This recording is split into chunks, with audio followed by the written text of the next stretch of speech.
Bonjour à tous. Bonjour. Moi c'est, Laura, donc je suis accompagnatrice, Carnot et j'accompagne les viticulteurs et les cumards et Et donc à côté de moi, c'est Cécile.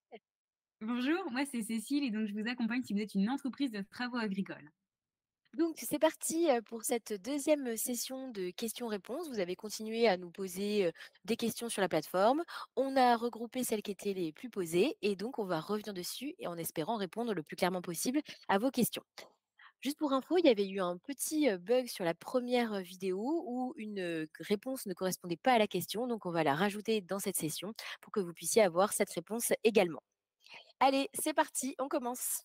Là, on a une question, d'Antoine, qui est en Bretagne, pareil, qui a une ETA et qui nous demande comment exclure, les traversées de parcelles, qu'on peut trouver sur Carnot. Alors, donc ça c'est une question où on a fait beaucoup d'évolutions ces derniers temps, vous avez certainement dû voir sur la plateforme. Plusieurs choses. On peut exclure les traversées partielles de manière automatique dorénavant. Comment? En renseignant le seuil de vitesse. C'est très important lorsque vous paramétrez vos matériels de renseigner le seuil de vitesse. Si vous ne l'avez pas fait, vous pouvez revenir dessus sur la page de l'outil. On va en fait donner cette information supplémentaire à l'algorithme et lui dire que vous n'êtes pas en train de travailler, mais de traverser une parcelle grâce à cette vitesse. Et donc ça va permettre de l'exclure automatiquement.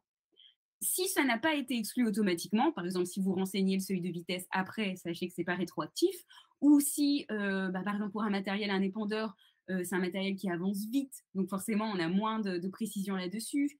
Vous pouvez le faire à la main. Vous allez sur votre intervention, vous avez le bouton ajuster la détection de parcelles et vous pouvez choisir d'ignorer des parcelles au sein de votre intervention.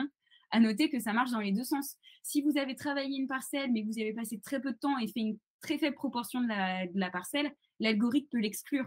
De la même manière, vous pouvez aller forcer la détection de la parcelle. Donc bien sûr, on va vous mettre le petit article avec la vidéo qui explique tout ça dans le mail.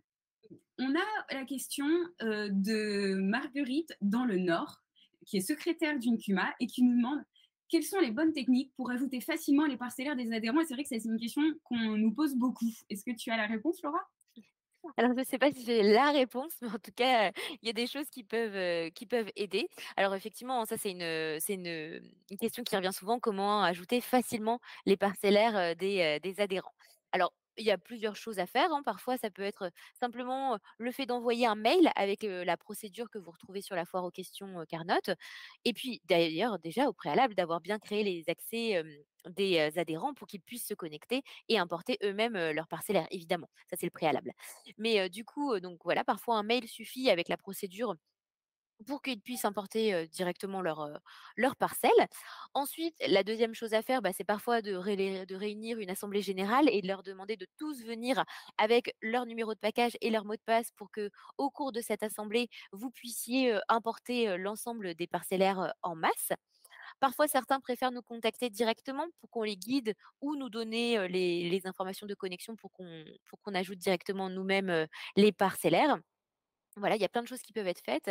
Il y a aussi, des CUMA qui ont finalement, signé un petit partenariat avec, la chambre d'agriculture pour récupérer, tous les parcellaires, d'un seul tenant, des, adhérents de la CUMA. Voilà, il peut y avoir plein de moyens de récupérer, ces parcellaires qui sont, bah, voilà, plus ou moins rapides. Mais sachez dans tous les cas que ces parcellaires, que vous les récupériez dès le départ, ce qui est le mieux évidemment, ou un petit peu après, et bien de toute façon, à partir du moment où le parcellaire est importé sur Carnot, et bien rétroactivement, on recalcule et on réattribue à l'adhérent, tout ce qui a été fait sur ces parcelles. Donc dans votre bilan, la répartition sera faite même si les travaux ont eu lieu avant l'import du parcellaire. Donc voilà, si on peut vous aider d'ailleurs, à ce niveau, il ne faut pas hésiter, à nous contacter, pour que voilà, qu'on puisse vous aider d'une manière, ou d'une autre. Voilà, j'espère avoir répondu, à votre question de la manière la plus claire possible. On a, une autre, question, d'Ivan, dans l'Aube, qui, demande en fait, lui, comment il pourrait mieux impliquer ses chauffeurs en fait, au sein de son entreprise. Alors, c'est une question très large et c'est vrai qu'il concerne tout le monde, encore une fois. On a souvent, effectivement, au sein des ETA, peut-être un frein de la part des chauffeurs. Il faut savoir que ce frein, il est en grande majorité levé dès qu'ils constatent ce qu'est Carnot. Donc, pour les impliquer, c'est leur créer un accès à l'application mobile parce qu'ils vont voir que c'est intuitif et ils vont comprendre aussi pourquoi vous mettez en place Carnot, que c'est un outil de gestion qui va vous aider, qui va aider l'entreprise à plus perdre d'hectares à facturer, que ça va leur faire gagner du temps et ils n'auront plus ce frein. Donc vraiment, comment les impliquer? Leur créer un accès. Ils vont pouvoir vous aider dans l'ajout des parcelles, ils vont pouvoir renseigner des observations et gagner du temps. Ils vont pouvoir s'entraider, vous n'allez pas perdre de temps au téléphone à vous contacter sans cesse ou du temps d'attente. Parce que vous savez quand le salarié a presque fini son intervention et si vous devez aller le rechercher, lui amener une remorque, vous allez pouvoir le faire sans avoir à l'appeler. Et donc c'est vraiment les impliquer, c'est à l'usage que ça va fonctionner.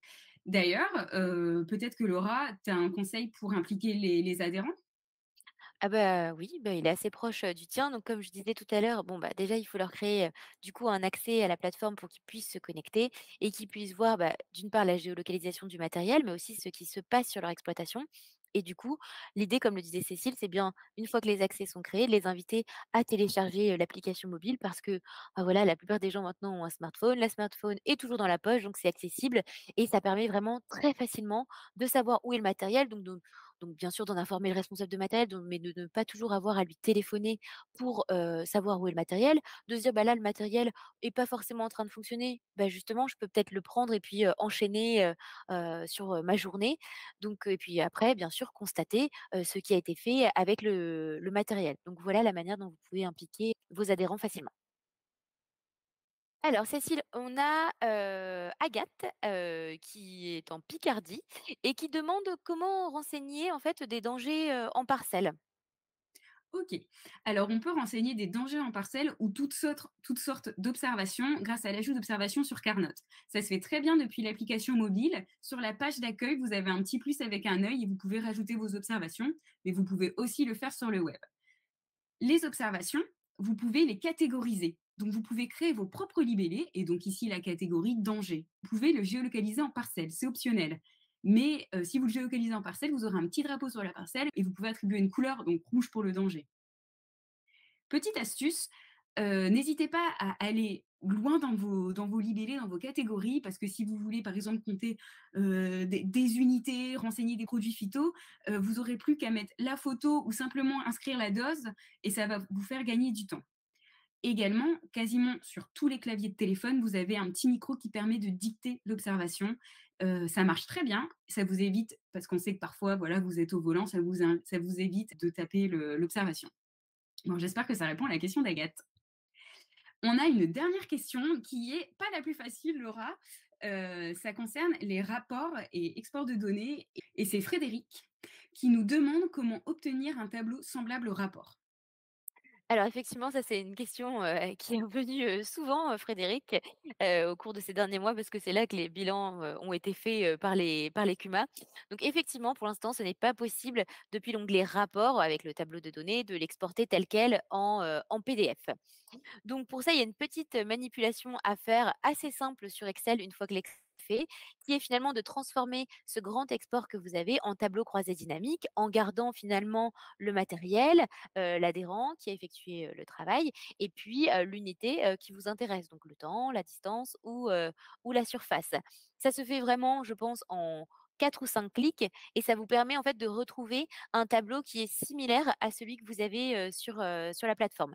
Alors comme ça à expliquer, c'est pas forcément, très simple, surtout pour ceux qui manipulent moins Excel, mais on a un tutoriel qui est très bien fait, à ce sujet et qui, du coup, sera mis, dans le mail et que vous pourrez consulter pour, avoir un tableau du coup, semblable à celui de la plateforme. Donc oui, ce n'est pas possible juste en exportant, mais, c'est quand même possible via Excel.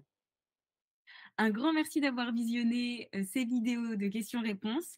Dans le mail, vous avez un bouton qui vous permet de poser toutes vos questions. N'hésitez pas, vous pouvez donner votre avis sur les vidéos si le format vous convient, si les conférences en ligne vous conviennent et également nous poser vos questions. À très bientôt.